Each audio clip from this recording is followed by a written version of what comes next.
আমার ভিডিওগুলোতে আমি এত তাড়াতাড়ি কেন কথা বলি, এত তাড়াতাড়ি কি করে কথা বলি? আমি কি আমার ভয়েসগুলো এডিট করি? এডিট করলে বা কোন অ্যাপস দিয়ে এডিট করি? এবং আমার ভিডিওগুলোই বা কোন অ্যাপস দিয়ে এডিট করা? আমার ভিডিওগুলো শ্যুট কী করে করি? কে করে দেয়? কোন ফোন দিয়ে ভিডিও শ্যুট করি?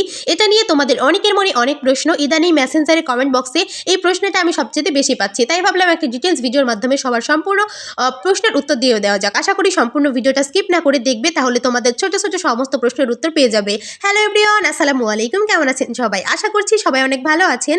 আল্লাহর রহমতে আমরাও অনেক ভালো আছি। আজকে বাড়িতে একটা কেক বানাবো, সাথে তোমাদের ছোট্ট ছোট্ট কিছু কমন প্রশ্নের উত্তর দিব। তো সম্পূর্ণ ভিডিওটা দেখতে থাকো। তো সর্বপ্রথম তোমাদের প্রশ্ন, সেটা হচ্ছে আমি এত তাড়াতাড়ি কেন কথা বলি? আসলে আমরা একটা যদি ভিডিও বানাতে যাই, তাহলে আমাদের ভিডিওটা রিলস ভিডিও 15 মিনিটের মধ্যে রাখতে হবে, 15 সেকেন্ডের মধ্যে। আর বড় ভিডিও 3 মিনিট প্লাস উপরে রাখতে হবে। যেহেতু আমরা ছোট ক্রিয়েটর, আমাদের ভিডিও যদি বেশি বড় হয়ে যায় তাহলে কিন্তু কেউ দেখবে না। আবার আমরা একটা ভিডিওতে যেগুলো বলতে চাই সেগুলো কিন্তু ওই সময়টুকুর মধ্যেই আমাদেরকে বলতে হবে, ওই জন্য একটু ফাস্ট কথা বলতে হয়। আর প্রথম থেকে আমি যখন ভিডিও করা শুরু করেছিলাম, আমি কিন্তু এত ফাস্ট কথা বলতে পারতাম না।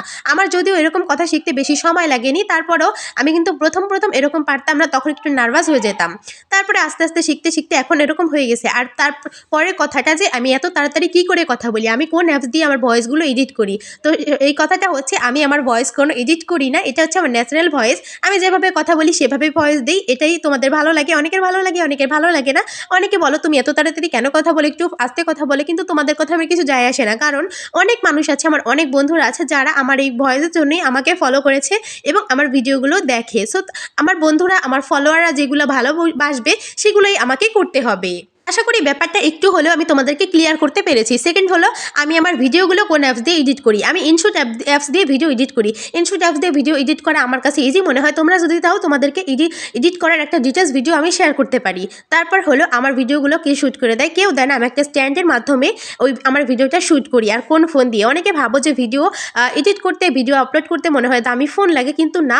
ভিডিও শ্যুট করতে, আপলোড করতে বা ফেসবুকে কাজ করতে কোনো দামি ফোন লাগে না। তুমি প্রথমত তোমার হাতে থাকা ফোনটা দিয়েই কাজ শুরু করতে পারো, যেমন আমি করেছি। আমার হাতে যেই ফোনটা ছিল সেটা কিন্তু বেশি দামি না, আমি ওই ফোনটা দিয়ে এখনো পর্যন্ত কাজ করে যাচ্ছি। সো তোমরাও শুরু করো, তোমরাও একদিন না একদিন সফল হতে পারবে। তখন তুমি নতুন ফোন বা বড় দামি ফোন নিতে পারবে। প্রথমত তোমার কাছে যেটা থাকবে তুমি সেটা দিয়েই শুরু করতে পারো। আর ভিডিও তুমি একটা স্ট্যান্ড কিনে নিজেই করতে পারবে। টুকটাক তুমি বাসায় যে কাজগুলো করতেছো, তুমি যদি কুকিং ব্লগার হও তাহলে তুমি ওইটা দিয়েই করতে পারবে, কোনো সমস্যা হবে না, যেমনটা আমি করছি। অনেকে আমার ভিডিও ফলো করে এখন ভিডিও করছে। তো তোমাদেরকে বলবো, তোমরা সর্বপ্রথম যাচাই করে নেবে কোনটা ভালো হচ্ছে, কোনটা খারাপ হচ্ছে। আর আমার যদি কোনো ভুল ত্রুটি হয় সেটাও কিন্তু আমাকে ধরিয়ে দিবে, তাহলে আমি নিজেকে শুধরে নেওয়ার চেষ্টা করবো। আমি সবসময় চেষ্টা করি আমার ভিডিওতে ইউনিক কিছু রাখার জন্য, যাতে আমার অডিয়েন্স পছন্দ করে, আমার বন্ধুরা পছন্দ করে। কারণ তোমরা যেটা পছন্দ করবে আমি সেটাই বেশি বেশি করবো। আর নেক্সট হচ্ছে, কোন টাইপের ভিডিও করবো, তোমরা আমার কাছ থেকে আরও কী কী জানতে চাও সব কিছু কিন্তু আমাকে এই কমেন্ট বক্সে জানিয়ে যাবে। আমি চেষ্টা করবো তোমাদের সমস্ত প্রশ্নগুলোর উত্তর দেওয়া। তো তোমাদের সাথে কথা বলতে বলতে কিন্তু আমাদের কেকটাও বানানো হয়ে গেছে। কেকের ভিডিও ডিটেলস আরেকটা ভিডিও তোমাদেরকে অন্য একদিন শেয়ার করবো। তো আজকের মতো ভালো থেকো, আল্লাহ হাফেজ। ভিডিওটা কেমন লাগলো জানিও।